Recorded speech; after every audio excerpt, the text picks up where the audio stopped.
Bed and bat. One of these words has the middle vowel e sound.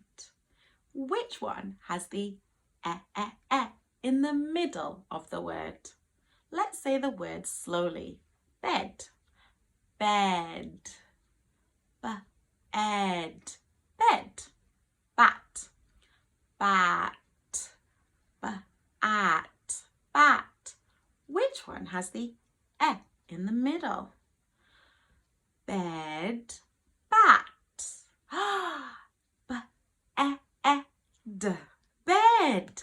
Bed has the e in the middle, whereas bat has the a in the middle.